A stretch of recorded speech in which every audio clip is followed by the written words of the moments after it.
Loud. There we go. Okay, guys, so I'm going to share my screen and we're going to get started, but I want to do a quick review and I want to thank you guys all for jumping on. I know you guys have busy lives. Let's see. Yep, I'll do that as well. Good idea, Jason. Let's see. So I'm going to share my screen and then there's the workbook. And then let's do this. Let's let me show you guys what we talked about. Now, we ended up last week talking about strategic plan, personal objectives, core values, and mission statement. But here's what I asked you to do. And some of you maybe weren't on the call, and that's okay. But what I asked you to do is come back to the call with a sort of a rough draft on these, because the strategic plan is literally the most vital part of the entire business plan, because as I said on the call, that if you remember the book, The 7 Habits of Highly Effective People by Stephen Covey, written in 1989, you will remember that habit number 2 was begin with the end in mind. What's the movie look like at the end of the movie? What's my life look like 5 years from now? What have I achieved in my life and my business 5 years from now? And then working your way backwards to today. Now, a couple of things. Plugs. I'm going to do a little plug here, but they are, we just did a live 10 a.m. to 3 p.m. business planning clinic in Monterey, California on Monday of this week. If, like, Andy, can you hear me? Andy Weir in LA? Andy, are you just on the call but not listening? We're doing next week on the 27th, I'll be doing it in Chico, California from 9 to 1. And then on November 2nd, I'll be doing it in Rancho Cucamonga, California from 10 to 3. And on November 3rd, I'll be doing it in Irvine, California from 10 to 3. Everybody got that? So like if any of those are within driving distance, you can have a recap. And you can find the links. If you just text me, I'll put my cell phone in the thing. Most of you should know my cell phone. I can send you the link so you can register. Yes, they all cost money. I'm not getting paid for the events. The money is used to pay for the lunch and the workbooks and the location. So Cindy Shelton, you and the team there should all fly out. Come on, the one in Irvine, California, not too far from the beach. Yeah, so. The one in Monterey actually was in a classroom at the Elks Club, the most amazing Elks Club I've ever seen, because it had a completely panoramic view of the ocean. It was gorgeous. Like, what a way to teach. But yeah, so if you want to come in person, Amanda, where are you in geography area? You're on mute, by the way. Michigan. Oh yeah, you should definitely fly out. I would love it. It would change the landscape for sure. So, okay. So the strategic plan, big deal to start really thinking about, like, absorbing it. Now in these classes, we've been trying to push people to like start filling out the workbook, literally writing things down. You could be doing that today, making some notes in each section of the workbook or on your pad to relay to the workbook. So think about that. Like, these are opportunities for us to make a difference in what we're thinking about. And what's really nice is we're going to do, this is the second call, and then the next 2 calls will also be about the business planning clinic, and they will be in November. So think about the fact that by the middle of November, you've got a completed workbook and you have a month and a half of the rest of this year to be your runway to accomplish what you want to do in 2023. Meaning, I've got some practice time. I've got some time to start putting into effect these changes. Now, I do want to comment a little bit on the fact called be, do, have. And be, do, have was probably one of the greatest lessons I learned, because I had lived my life up until my 30s, or maybe even in my late 30s, believing that it was have, do, be. Meaning, if I had what that rich guy had, then I could do the things that rich guy did and become the man that rich man is. And that man in my youth was Richard Branson. And I still look up to Richard Branson because who he is as a person, what he's done in the world, the changes he's made. He owns what, 400 companies, all of these different things that Richard Branson has done. You know, I look at a guy like a lot of people would say, well, Warren Buffett. Well, there's certain reasons why I admire Richard Branson is because he has not hidden from his wealth. He's taken his wealth and done a lot of good with it. So is Warren Buffett. I mean, what do they say about Warren Buffett? He's still driving a Buick or something. I mean, he lives in and friends of mine, very close friends of mine, know his family well. They grew up in Omaha, Nebraska, and they know him well, and that he just lives in a regular little house, right? So everybody's got their way of following somebody.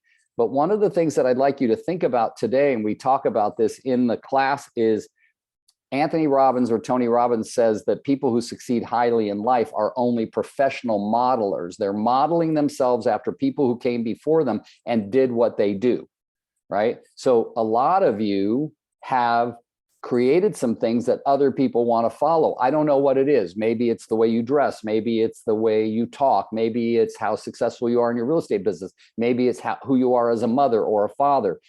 All of those things might be being followed by other people. The main thing about that is when people want to model you, they're doing it because they like how things look for you from their perspective.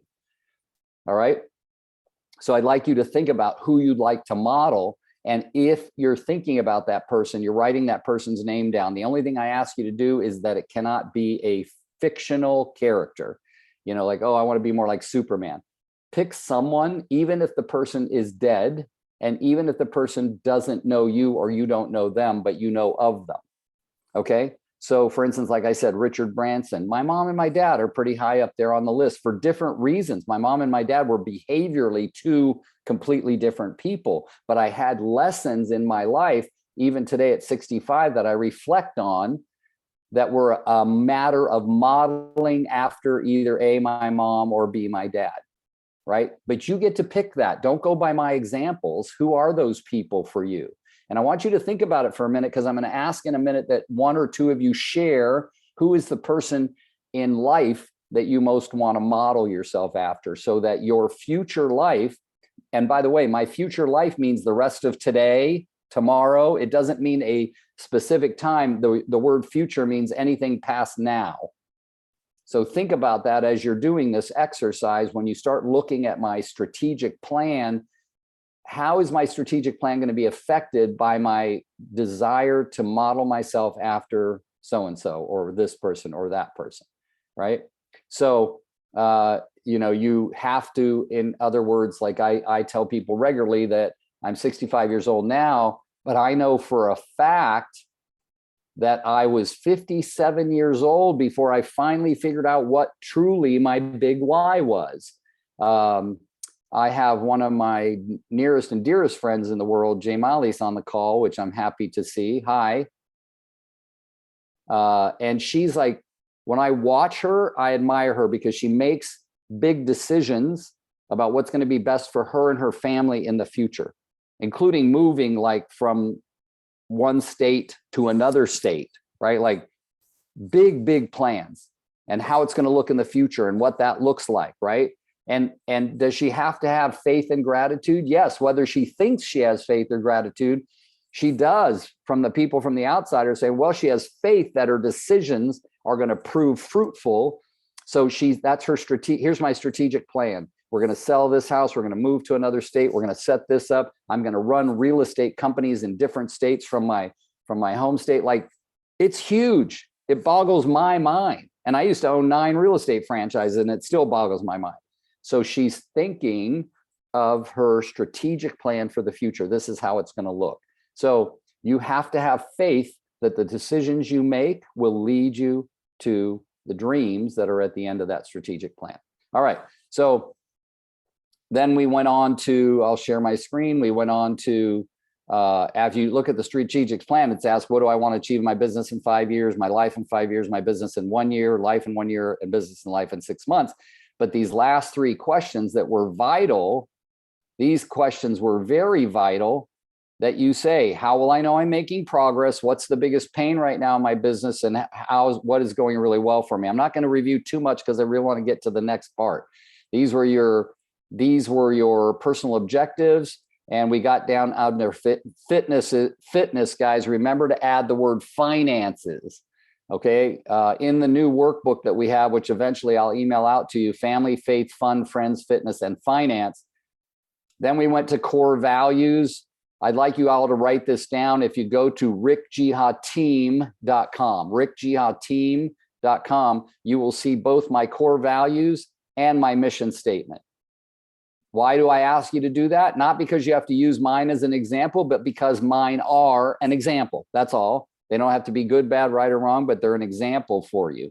So look at rickjihateam.com. Could somebody put rickjihateam.com in the chat group, please? It's just a website.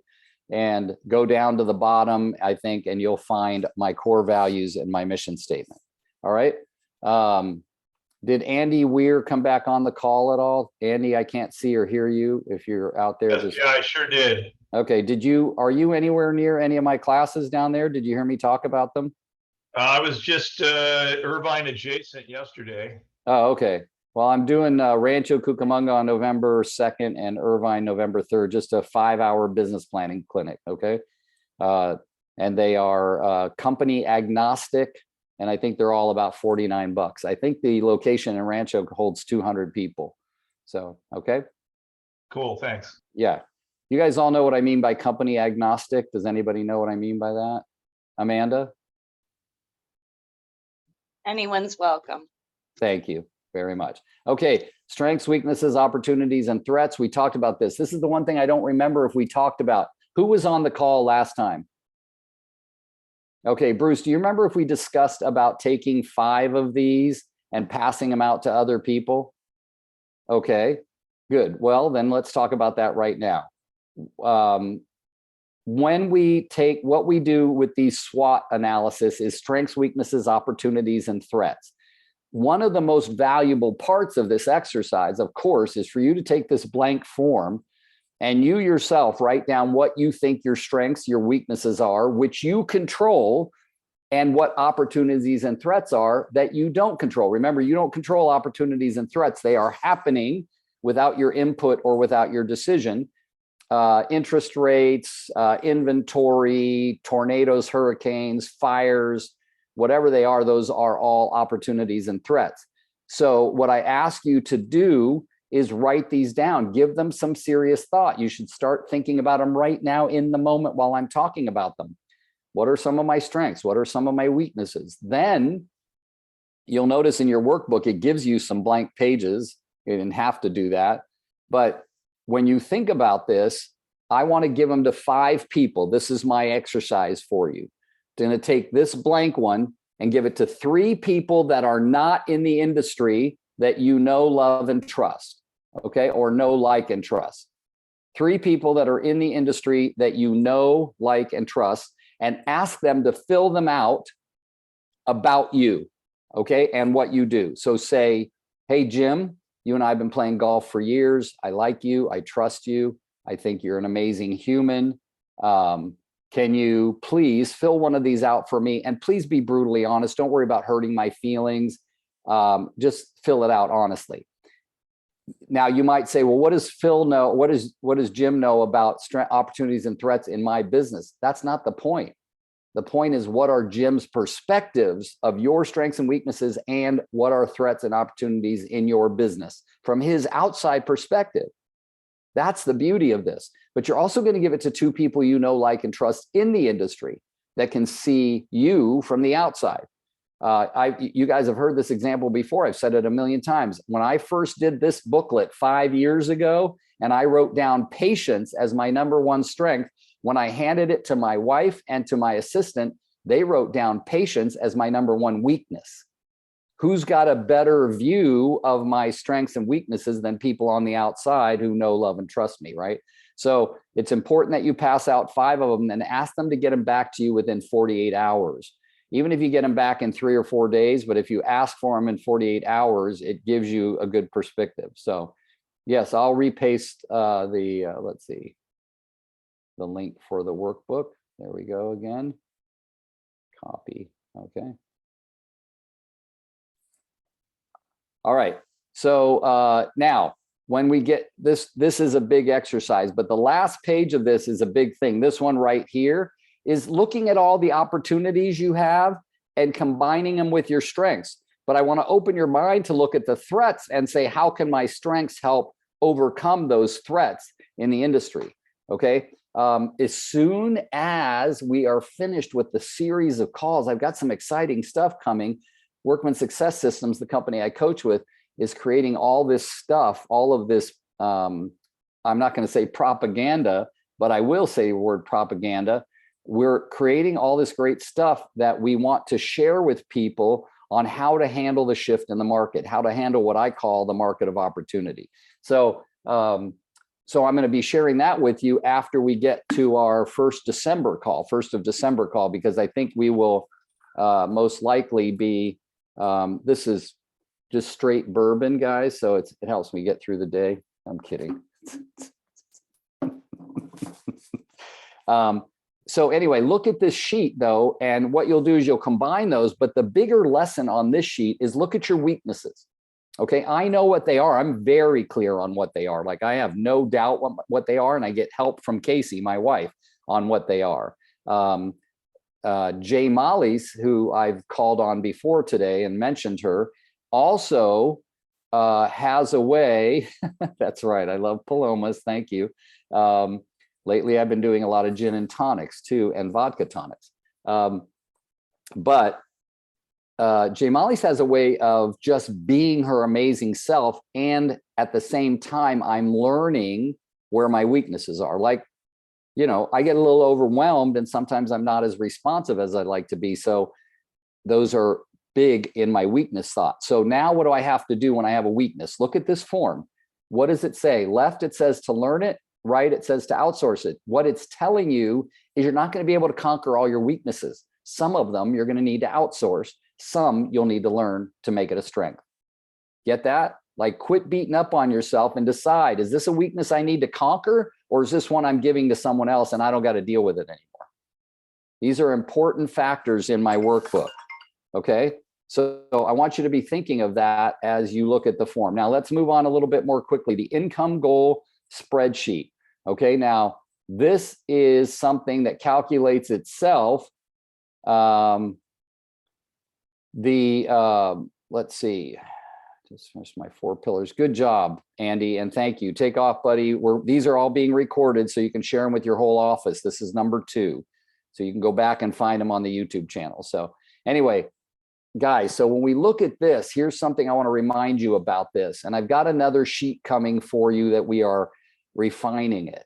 What is the power of this income goal sheet? Well, the very power of this income goal sheet, I got a chance when I was in Utah a couple of weeks ago to meet with Cindy Shelton live at the, what were we at? The Beanery, the Coffee Bean? I don't know. We were at some bean. Beans and Brews. Beans and Brews, right. Yes. In downtown Salt Lake. But one of the things, if I was talking to Cindy and I said, Cindy Shelton, how much money do you want to take home by December 31st of 2023 before taxes? But by that, I mean all your real estate expenses that it took you to make that money is all paid. This is all mine. All I got to do is pay taxes out of this, right? So let's say she says to me that my net that I want to take home is $250. Well, what will I know then? I know immediately that in rough figures, now please remember this because it's on recording and I can say, I know I said it this way because we can go back and watch the recording. Rough figures, that means she's got to do 500 grand in GCI. Okay, you with me? And then subtract 50% expenses and she'll take home 250. Well, how do I know that off the top of my head? Well, I've been running real estate offices, running a team, coaching teams, and I know that a team at the level I have a team, 9 buyers agents, things like that, my net profit should be right around 39%. What does that tell me? That's 61% expenses. So last year when my wife did the numbers, we were at 40% profit, which was, I was so ecstatic about that. because it's the first year that I had that profit at that level, because normally I was profiting 15, 20%. You go, so if you're, wait, if you did 1 million GCI, you were only taking home 150 to 200 grand, right? But one of the expenses was my salary. Now, while my salary was very modest, I still got a salary, right? And then you have what they call owner draws. That starts getting into the business end of things. But roughly, what are included in your expenses? You have two kinds of expenses, and they're not listed here. So please write these down. One's called cost of sale, and one's called an operating expense. Okay, I want you to really quickly see what those mean. Cost of sale is anything you pay only when you sold a home. So when somebody sends you a referral, do you owe them a referral fee? No, not until it closes. That's a cost of sale. Do you owe your broker the 20 or 30 or 40% you pay them, or 10% or whatever you pay your broker when you're not selling anything? No, only when you close it. That's a cost of sale. The things that are operating expenses are like your car, your insurance, your gas, you're going to pay those whether you sell a house or not. Your assistant in most cases. My transaction coordinator, for instance, I only pay her at the close of an escrow. So that's a cost of sale. I'm going to stop right there. Are you all getting those? Do you all get that? I remember I can't see all of you now because we're sharing the screen. So please, if you need me, take yourself off mute and just yell at me. Okay. Now, if I knew that roughly, then what is this telling me? Look what it says: commission percentage for listing transaction side and commission percentage for buyer transaction side. What do I know? I know that I control what I get on the listing side. Someone else controls what I get on the buyer side. Agreed? That's coming from somebody else. But what do I know? I know that my buyer team and me, we're averaging 2.5% on the buyer side, because that's what gets offered every time out here in Northern California. So I know if I looked at my average commission for a buyer side, it's most likely 2.5%. But what about my listing side? Nope, I don't always get 5 or 5.5 or 6. Okay, sometimes I get 4.5 because it's a really big listing, or it's a past client and they bend my arm, whatever. Yeah, I'm not perfect that way. Everybody says, well, you should be able to get 7 every time, or 6, or no, it's just not how life works. Do I know people who do it? Yes. They say, well, here's my commission options, 7, 8, 9. Which would you prefer? Right. So, and those are typically in much lower average sale price areas. But what I'd love for you to consider is be honest about yourself. The other thing I know is that my average price in my listings is much higher than my average price of my buyers. So think about that. We've never really been taught by anybody in our industry to separate out my listing side business and my buyer side business so that I know the difference. And I can tell you, with my team and me, our buyer side business is almost $350,000 average less than my listing side. So think about that. That means, think, what's the commission? What's 2.5% of $350,000? Well, it's probably, what is it, 7 and 17? It's probably right around $9,000, almost $9,000. So that means the commission difference when I represent a seller versus a buyer is going to be gross $9,000. That's a big difference.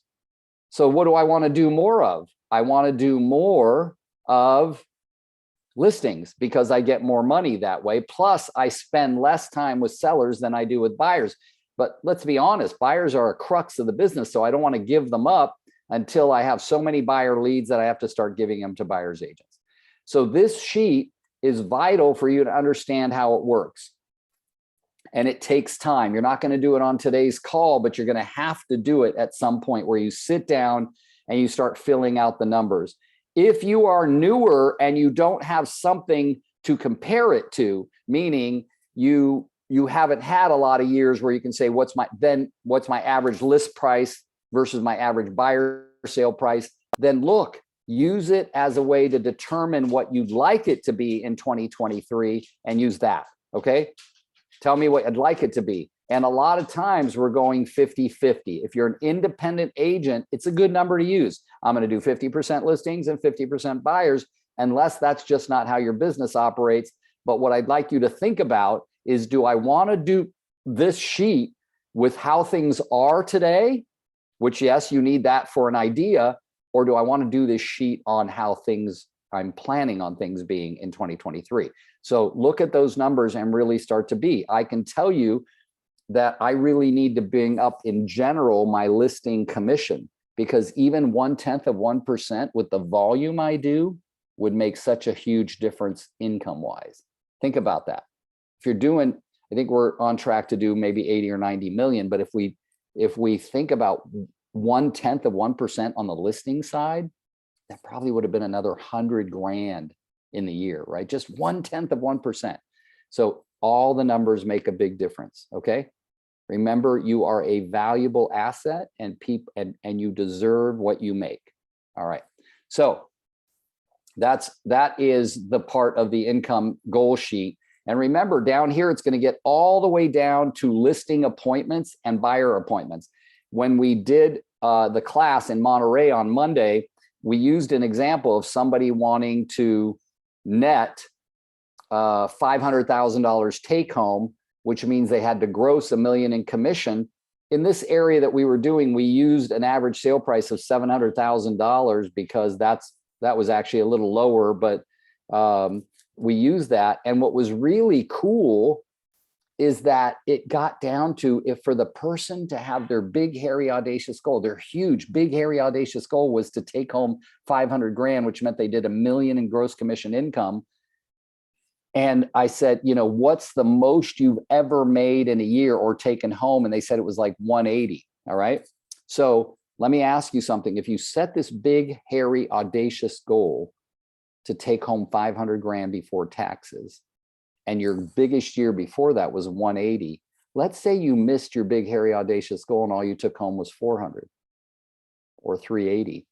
That's still a couple hundred grand more than your best year ever, right? So it's okay to have a big, hairy, audacious goal, scrape and claw your way towards it. And if you miss it, the reason people don't set big, hairy, audacious goals is there's a societal belief that if I set a goal and miss it, I'm a loser. But what if you change that belief to say, if I set a goal and I hit it, it was too small, it was too low, it was too mediocre, right? So change your belief, change your actions. You can change your belief just by continuously saying, hey, I like what Rick said today. I'm going to tell myself that over and over again. And my wife and I differ on that. Like she likes these things called no shit, no kidding goals, where you are absolutely like, this is the goal and I'm going for it. I'm going to kick butt and I'm going to get it. It's okay. Neither is good, bad, right, or wrong. You just got to pick what works for you. I'm a big advocate of my way, right? All right. So let's go on to the 4 pillars of income. This is a big deal. Why? I'll tell you why. I want to stop right here and talk about this for a minute.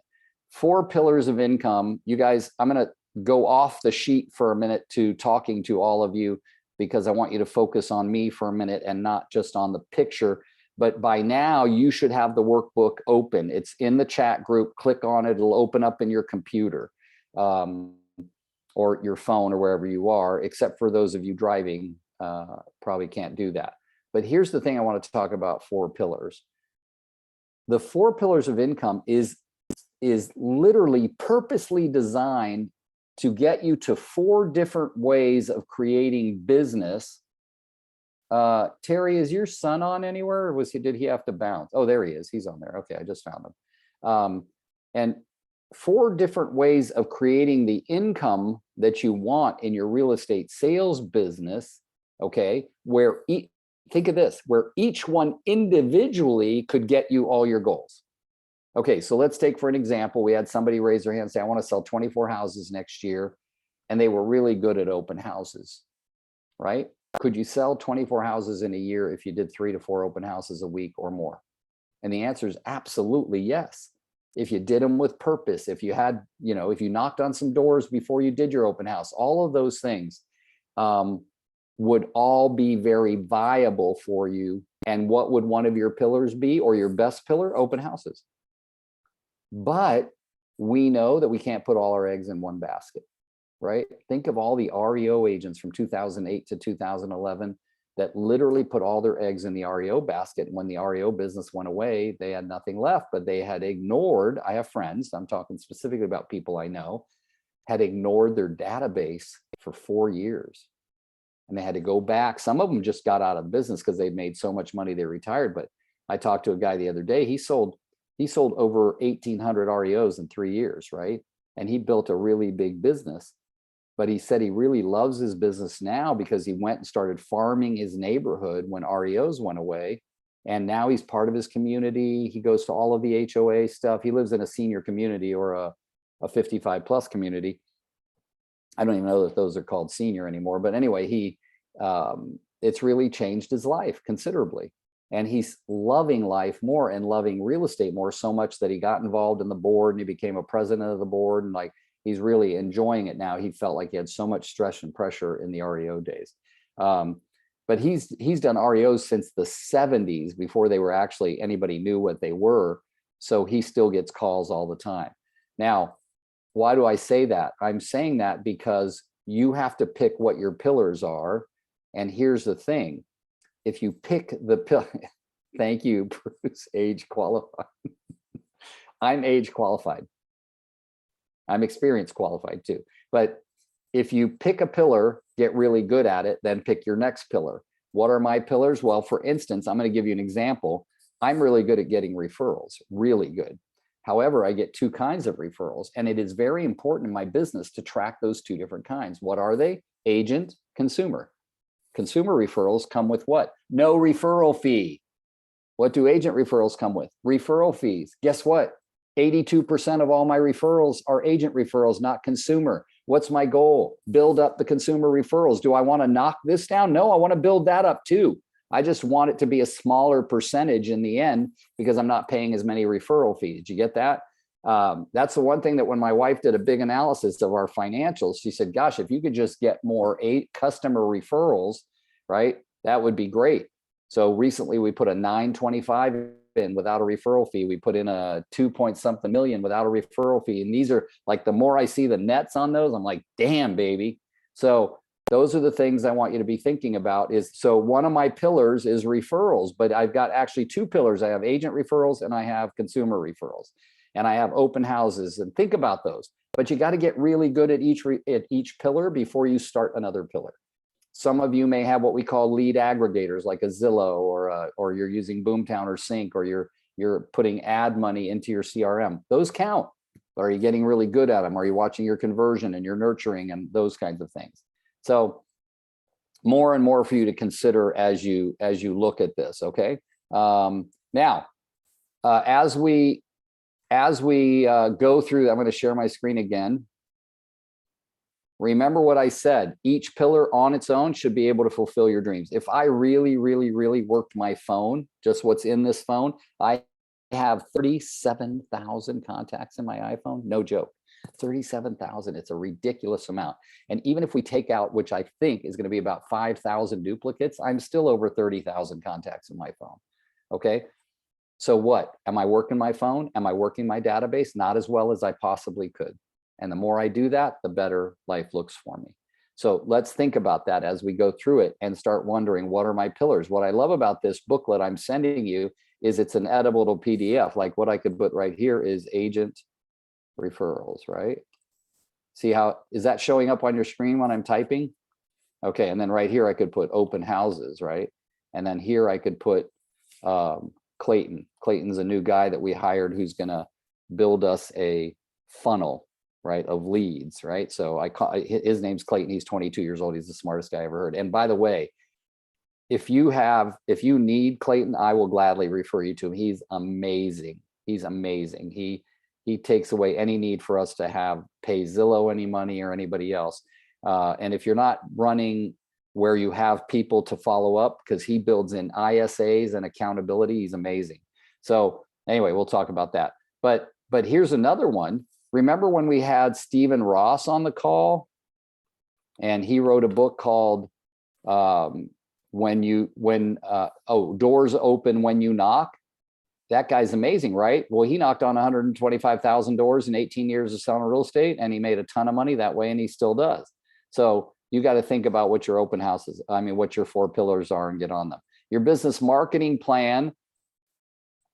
This will be probably the last thing we discuss, because I want to open it up to questions and comments before we come to our next call. And we are going to do a review at the beginning of each of these calls before we move on. So really quickly, this page I want to stop and talk about, because this page, guys, is a reminder of what's available to you to create more business in your life and in your real estate business, and a checkoff point of what you're already doing. But a lot of people will look at this and go, oh my God, I'm not doing that, and I'm not doing that, I got to add that. No, stop. Let's just look at this. I remember and some of you have probably heard this story, but keep that page open. I'm shutting it down for a minute, but if you've got it, keep it open. I want you to think about something. In 1989, started kind of at the end of 88, but in 1989, I sold more houses in that year than I did between 1980 and 1988 combined. So you can translate to say, wow, you had a great year in 89, or you can say, oh, you must have really sucked between 80 and 88. Two different ways of looking at it. Amanda, thanks for being the only one who laughed at that. So, but either way that I look at it, I did 67 units in 89. And I was considered, I literally got an award for number 9 in the board for that year. So it was a pretty big deal. But here's what happened. I was lead receiving, okay? I was just picking up the phone and answering the phone, and there was leads, and right.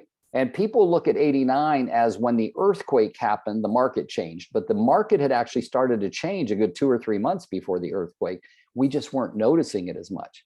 Okay. Because I remember everything had multiple offers back then until about June or July. And then all of a sudden I would make an offer for a client. There was no competition. Wow, that was weird. I remember that year selling 4 houses that never hit the market by calling the agent that farmed the area, because I had a client and I'd say, hey, do you have something coming up in that area? Can I show it to my client before?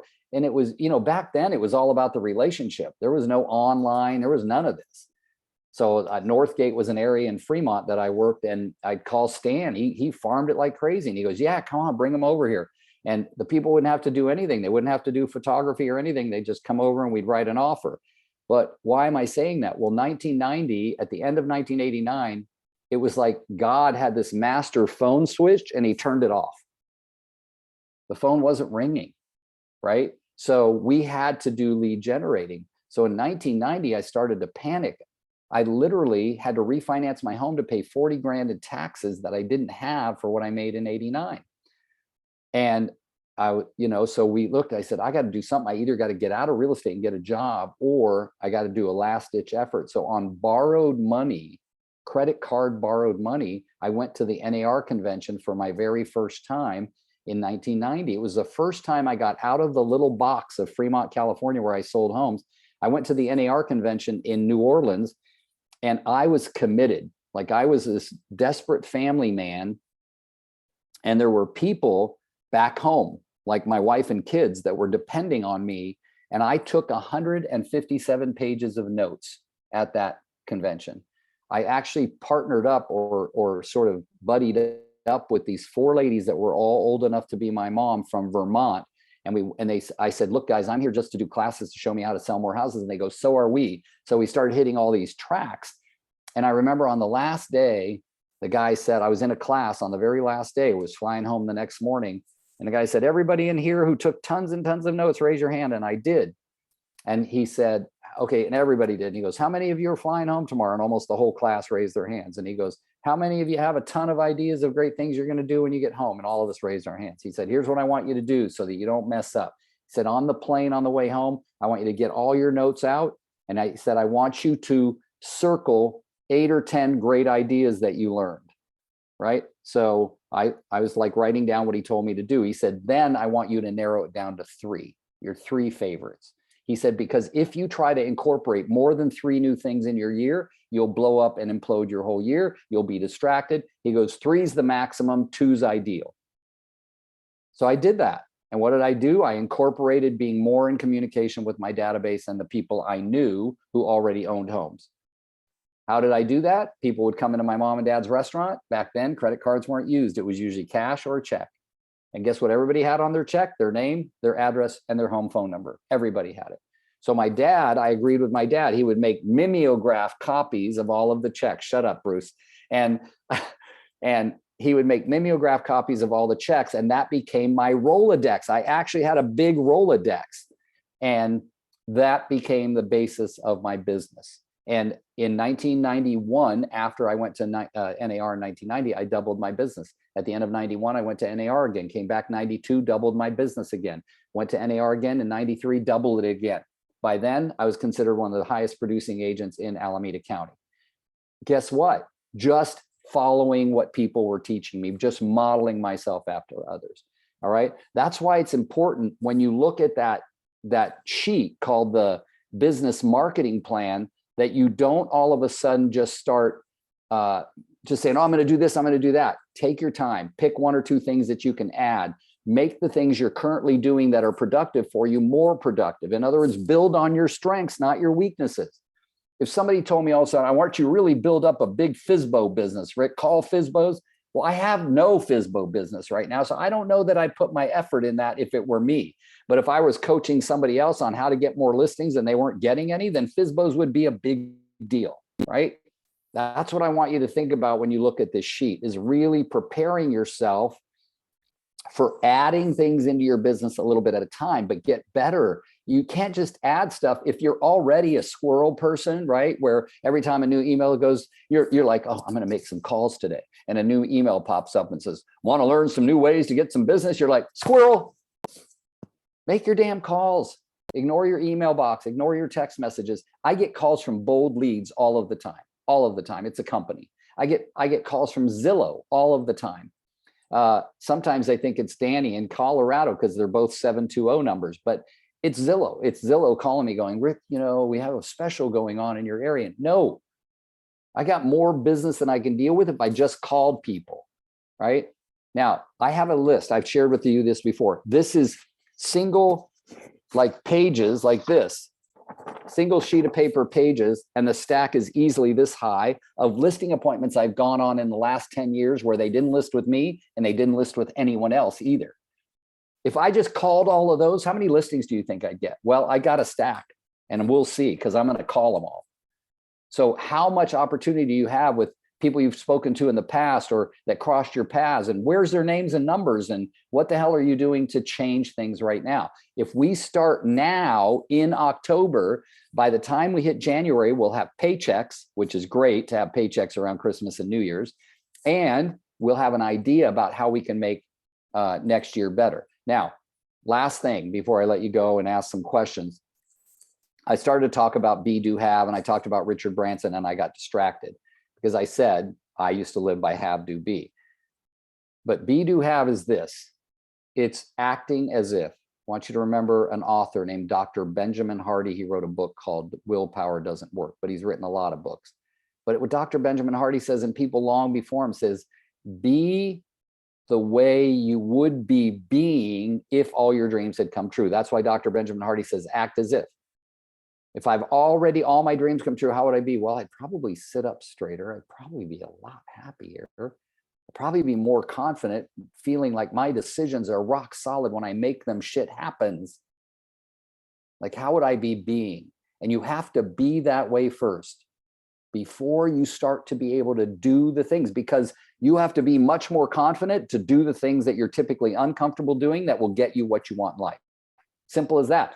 I have to start by being the most amazing. Like, I am not going to be the same Rick in 2023 as I was in 2022, because if I am, I'm just going to get 2022's results all over again. Do you get that? Like, I cannot continue to be the same person, because the more you be the same person, the more you do the very same exact things. You won't do more. I talked to this guy about 3 weeks ago. He had been a Mike Ferry coach, and he was so frustrated with how much more money the people he was coaching were making than he was. So he quit coaching and became a real estate agent in Las Vegas. Okay. You know what he said? He said he did that about a year ago, but about a year ago, he did exactly what he was telling his agents to do. He would make 25 calls a day, 5 days a week. He would book 3 listing appointments. He said, that's all I needed. 3 listing appointments. I do 150 listing appointments a year. I am good. I'm golden. Well, he said the market shifted. He said, you know what it started to take me to get 3 listing appointments? 50 calls a day. So you know how many calls a day I make? 50 calls a day. And he still gets his 3 listing appointments. That's now in a market of opportunity or a shifted market, call it whatever you want. But the point is, he had to become a bigger, better version of himself to make 50 calls a day when he was making 25. But he only works 5 days a week other than his appointments. He doesn't have to do lead generation 2 of the 5 days. He's happy. He goes, it's just a job. I got to do it. It's just like I punch a clock, make my 50 calls, unpunch my clock. You get it? Like he never lets anything get in the way of his 50 calls, not even a listing appointment. All right. So just some ideas for you as you think about be, do, have. How am I being? Right? Okay. So real quick, let me just see what's in here. Thank you guys for coming on. I want thoughts, comments, questions, ahas before we call it quits. We got 4 minutes. Thoughts, questions, comments, ahas. Just take yourself off mute and speak. I think my biggest aha is focus on 2 or 3 things. Is I get super excited about everything and then I do nothing. Okay. Yes. And that's a little bit of the squirrel thing. Wouldn't you agree, Bernadette? Very much. Yeah. There's so many great things to do. What do I start with?